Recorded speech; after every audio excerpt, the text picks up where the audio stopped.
From the budget to quality of life issues, this week's guest is tackling some pretty tough problems as city councilman. You'll get to know him next on Meet the Leaders.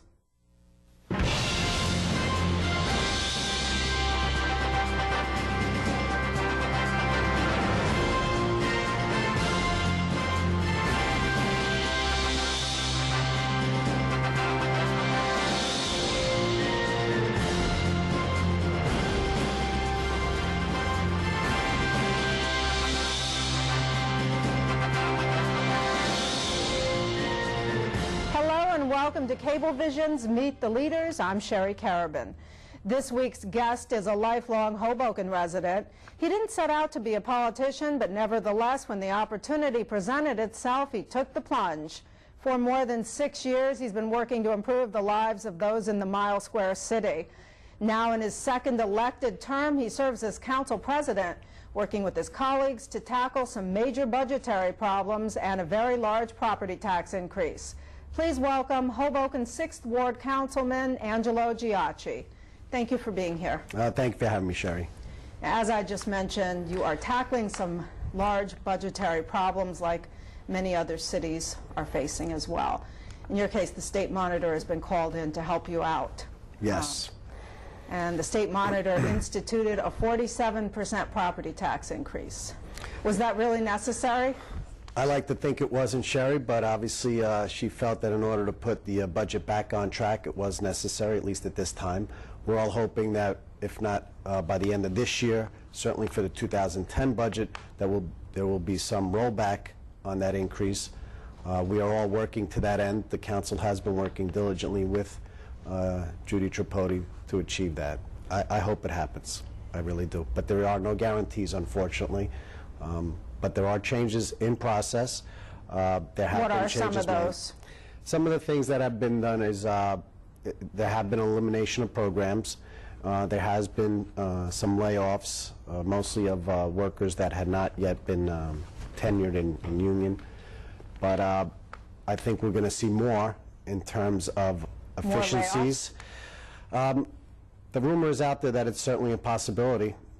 She's in the process of meeting with the unions to see what concessions can be made. I don't want to see any layoffs. I think during these economic times, we don't need to have more people out of work. What other kinds of things are being talked about? She's reviewed each and every department, and a report is expected shortly to see what can be done. I'm sure it's going to include elimination of certain programs. It's likely going to include some increase in fees. We've already seen additional increase in penalties, parking penalties and violations. We've seen the increase of parking meters throughout the city, and I'm not sure how much of an impact it will have, but every little bit helps at this point. Do you believe that it was really necessary to have the state monitor come in? Has the state monitor helped things, or could the council perhaps have passed the budget and avoided it? The best answer there, Sherry, is that there was an expectation by the public that it should have been up to the council, mayor, administration to solve the problem without calling upon the state to come in and take drastic action. I think that's really the best answer. I would have preferred that the state did not come in, but the situation is such that she was called in, and now she's doing whatever she has to do to put it on the right track. Not too long ago, there was a proposal for council people to actually roll back their salaries. It failed. How did you vote and why? I voted against it. I did not feel that a ceremonial gesture of having the council take a 10% pay cut would make any impact on the budget. And in fact, I spoke to Ms. Tripodi about that, and she confirmed that if all the council members, of which there are 9, gave up 10% of their salary, it would equate to maybe all of $20,000, and that just simply would not do anything for the budget overall. Some people did feel that the gesture, although symbolic, was important. I thought that also a wrong message can be sent to those who work for the city to suggest that there was their own cut in pay or benefits. And I'm not sure that we should be making that statement, certainly before there was an audit that came out, or certainly before we had any decision by Mr. Tripodi as to what needed to be fixed in the budget. The property tax hike has set off several protests, including one recent one. Rightfully so. Rightfully so, and people are calling for all kinds of things, including threatening to recall some of the council people. That's true. There is a lot of anger and frustration. Whenever there's such a drastic increase in property taxes, it's likely to set off such a reaction. The opportunity to voice what they feel is the correct course of action is at the time of election. And as you know, we have an election coming up. Most definitely. They certainly have the right to call or to rally, and if that includes the desires for a recall, I allow them to make those statements. I don't agree with them, but there's a lot of anger and frustration. I think we have to understand that, and they certainly have the right to continue their efforts to get the message through to the council, to the mayor, to the administration, and even to Mr. Tripodi, that there are an angry group. We've been hit with a very, very big fiscal burden, especially, again, in a national time where the whole economy is in poor shape. How is speaking of the economy, how has your district been impacted? Oh, I think you'll definitely see, I know for sure that there have been layoffs.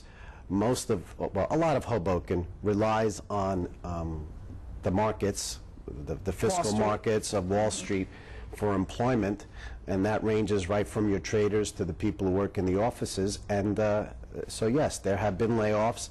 They too have gotten either cut in pay, cut in benefits, and certainly we're sympathetic to that. So it couldn't come at a worse time to have a almost 50% increase in property tax. So what do you say to residents who are laid off and then they're facing this as well?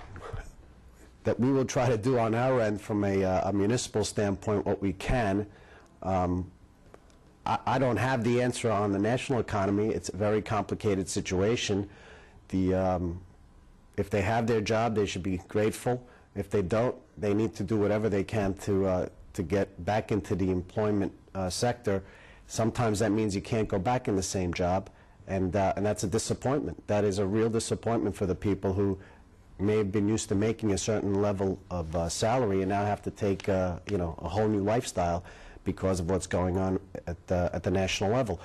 We are all hopeful that our new president will make some great changes, and that within the next 6 months to a year, we'll all be better for it. Are there things that are in the stimulus package that will help Hoboken? Yes, I think there are. I think that we stand to gain with certain improvements that are on track, whether it's within the school system, whether it's in the municipal, or even for the hospital for that matter. These are all potential areas that the stimulus package at the national level could be very, very helpful. Okay, at your most recent council meeting, the council rejected the New Jersey Transit Rail Yards redevelopment plan. The mayor was very upset. He said that there were a lot of things in there that would have created jobs, revenue. Why? Why did the council do this? The council right now realizes the importance that the primary issue is the budget, and to get that budget on track. The failure of the vote on Wednesday was to approve the planners acting on behalf of the city to deal with New Jersey Transit and the development of that project. So the extension of that contract failed, and I'm sure that we will probably be asked to reconsider, but at this point in time, it's not so much the plan itself that has failed, but the procedure, the process has certainly been stalled at this point. So the plan itself will resurface? I'm going to assume it is. There's a lot at stake, not only by New Jersey Transit, but there's also a lot at stake for the city of Hoboken. The plan was a large plan, a very large-scale plan. Granted, it was over the course of many years, but such change, I think, has to be considered thoroughly, analyzed thoroughly. The council wanted to do that. Right now, they are preoccupied with the budgetary concerns of this city. I think if we could get through this budget year, if we could get through the next mayoral election, which is coming in May, I think then the council will be in a better position to reconsider some of the development plans that are expected in the city of Hoboken. Well, I want to talk a little bit more about this, but right now we have to take a break, so don't go away because we'll be right back. Welcome back to Cablevision's Meet the Leaders. I'm Sherry Carabin. We're here today talking with Hoboken 6th Ward Councilman Nino Giacchi. Welcome back. Thank you. Prior to the break, we were talking about the budget. Now let's switch to your ward and the unique issues that it faces. A large portion is Washington Street. Yes. So parking is a big deal. Always. Throughout Hoboken, parking is a big deal, but certainly the 6th Ward feels the parking difficulties that we experience. The 6th Ward is right in the heart of Hoboken. In order to get to it, you have to come from the extremes of the north and south, pass through other wards to get to the 6th Ward. It's a beautiful ward. It fronts on the river. It has some great properties. It has some great parks, but with that all comes a demand for parking, and there just isn't enough room in Hoboken for all the cars that our modern society, requires. Requires. You mentioned that some meters had been added. Yes, some meters have been added on Sinatra Drive. Again, that was with some effort to raise revenue.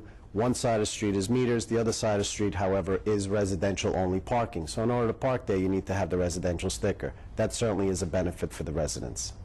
Benefit for the residents, but it doesn't bring in revenue.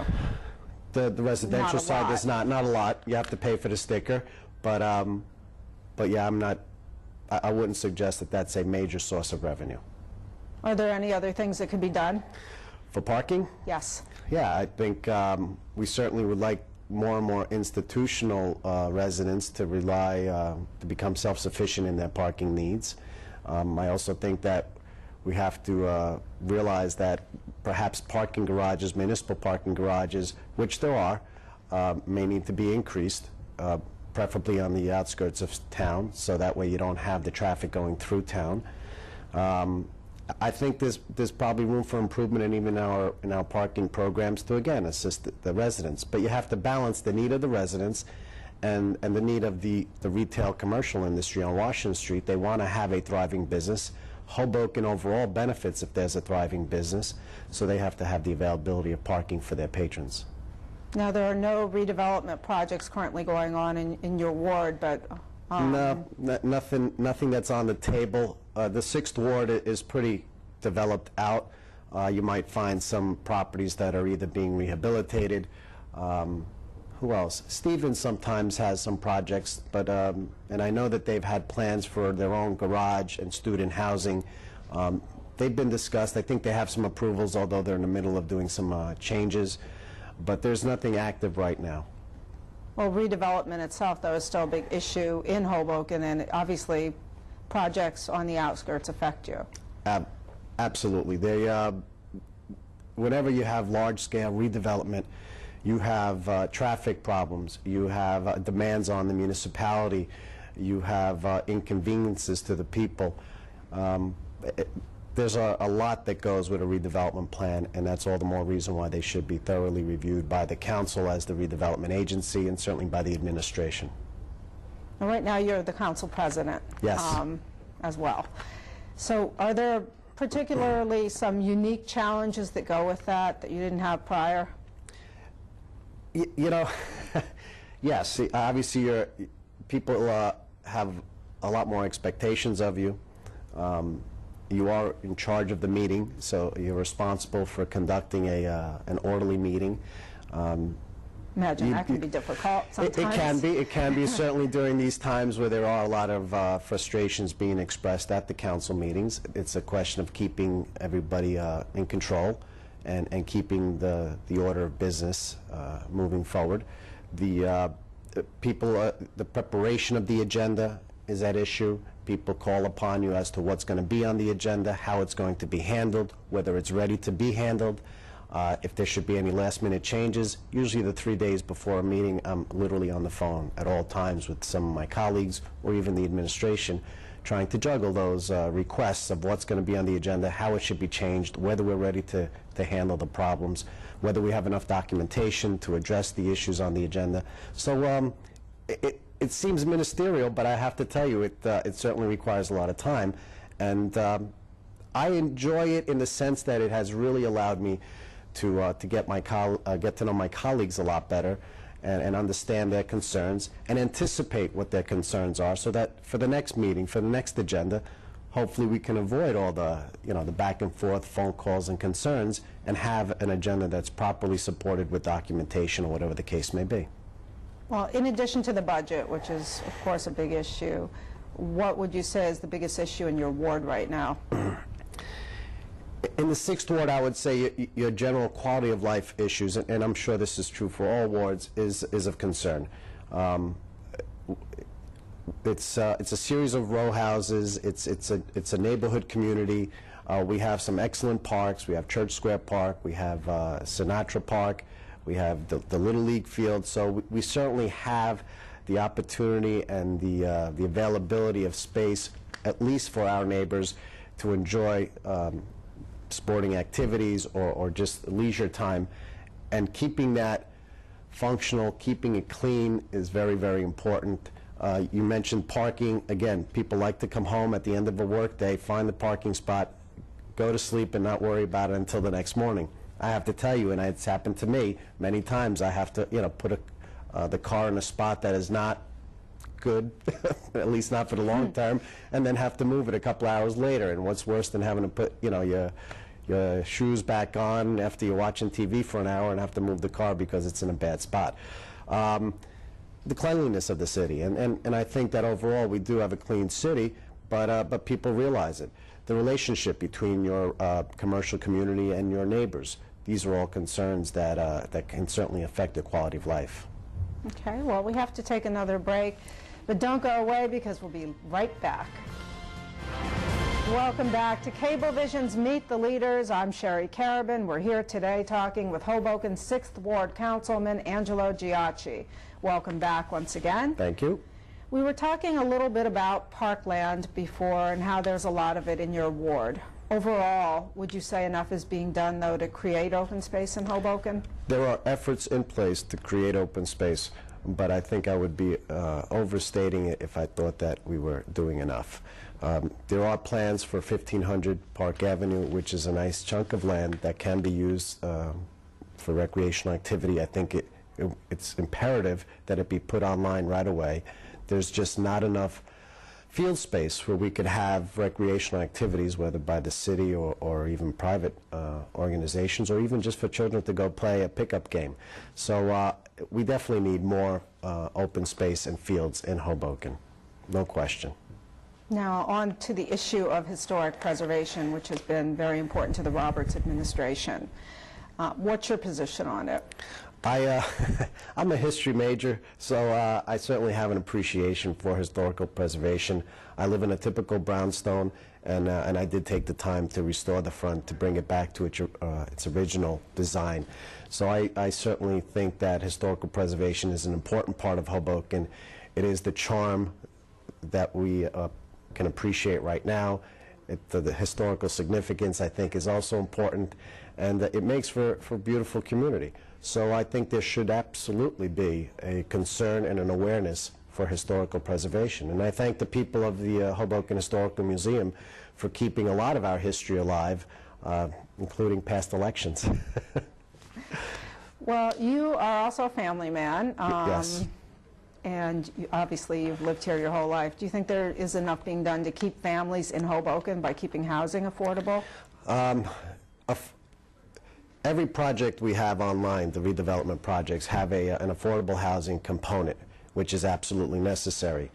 I think more importantly, the council has recently, and I'd say certainly during my tenure, have made requests that all of these complexes that are being developed include more than just single or even two-bedroom apartments, but include three-bedroom apartments, and that there are enough square footage to accommodate a family. And I think that's also evident in our school system. There has been increasing enrollment, certainly at the elementary school level, and that seems to me to say, yes, there are more families staying here, and therefore there must be the right accommodations for them. We should continue that. We should continue to make affordable housing, and we should continue to have housing that is family-friendly. Okay. You mentioned before you were a history major. Yes. So you didn't set out to get into politics. How did you end up in politics? I slipped and fell into politics. As a history major, I went on to practice law. Perhaps it's only natural for attorneys to become involved in their in government affairs. And Pretty much. I was also a family friend of Dave Roberts. He was a neighbor when he was the 6th Ward Councilman. I worked on his campaign, and then from there he asked if I was interested in being the councilman, which he had the opportunity to appoint. I accepted, and the rest is history. Here I am. In your second elected term. Yes, yes. Will you run again? My intention is to run. As I speak to you today, the answer is yes. Okay. Have you decided, as the mayoral election comes up in May, as you mentioned, have you decided on anyone you might support? No, I have not. I have made no commitments, no endorsements. We have an interesting array of candidates. They are still in the midst, some of them, of choosing their slates. I am sure it's going to be important for all of the citizens of Hoboken to know not just the mayoral candidate, but who the at-large seats will be. And let's see what some of their campaign platforms will be. Certainly I can expect that budgetary issues will be right up front and at the top of the list, and I'm sure they'll all have different answers for that, and it's up to the people of Hoboken to determine which is best for the citizens. What about you? Have you ever thought about running for mayor? No.